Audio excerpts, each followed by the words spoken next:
ایک ساتھی نے سوال کیا کہ ایسا کوئی شخص کہ جس تک اسلام کی دعوت پہنچی نہیں ہو تو کل قیامت کے دن اس کو یعنی اس کو سزا یا عذاب یا جنت کیوں ملے گی اور اس کی وجہ کیا ہوگی؟ عذاب نہ ملنے کی وجہ تو یہ ہے کہ اس تک تو دعوت ہی نہیں پہنچی، اور ثواب نہ ملنے کی وجہ کہ بھائی عمل کیا نہیں۔ تو اس کا جواب آپ علیہ الصلوۃ والسلام نے خود دیا ہے۔ یہ ایک حدیث ہے جو مجمع الزوائد ایک کتاب ہے، اس کی 7ویں جلد ہے، 218 نمبر صفحہ ہے، اور یہ حدیث صحیح ہے۔ آپ علیہ الصلوۃ والسلام نے فرمایا کہ 4 آدمی قیامت کے دن اللہ سے اپنے بارے میں بات کریں گے،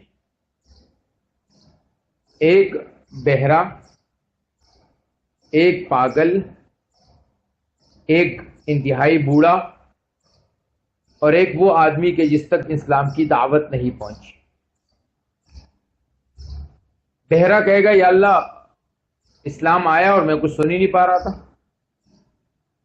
پاگل کہے گا یا اللہ میں تو اس حال میں تھا کہ لوگ بچے جو ہے وہ مجھے پتھر مار رہے تھے اور اونٹ اور بکریوں کے جو ہے وہ مینگنیاں مار رہے تھے۔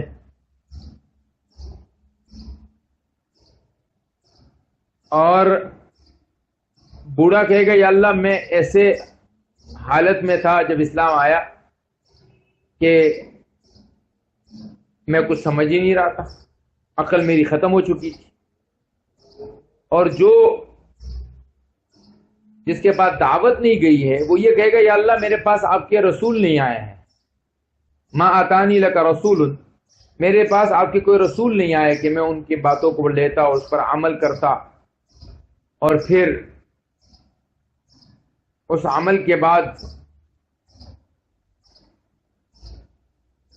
میرے لیے کوئی فیصلہ ہوتا۔ تو اللہ رب العزت ان کو حکم دیں گے ان ادخل النار، کہ جہنم میں داخل ہو جاؤ اور جہنم میں کود جاؤ۔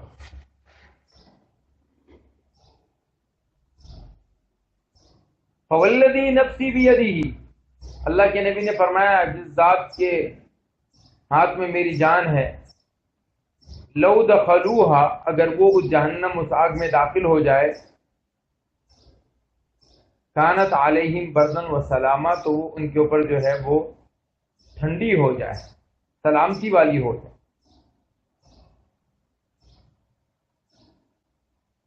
تو گویا کہ ایک طرح سے ان کا قیامت کے دن امتحان ہوگا، اور اس امتحان کی شکل یہ ہوگی کہ ان کو جہنم میں کودنے کا حکم دیا جائے گا۔ اگر وہ وہاں کود گئے تو وہ کامیاب ہو جائیں گے، اگر نہیں کودے تو ناکام ہو جائیں گے۔ بلکہ بعض ایک روایات میں جو کمزور ہے کہ یہ کہا جائے گا کہ ہم نے تمہیں اس لیے یہ حکم دیا کہ آج تم ہمیں دیکھ کر بھی ہمارے حکم کو پورا نہیں کرتے ہو، تو بن دے کے تم ہمارا حکم کیسے پورا کرتے؟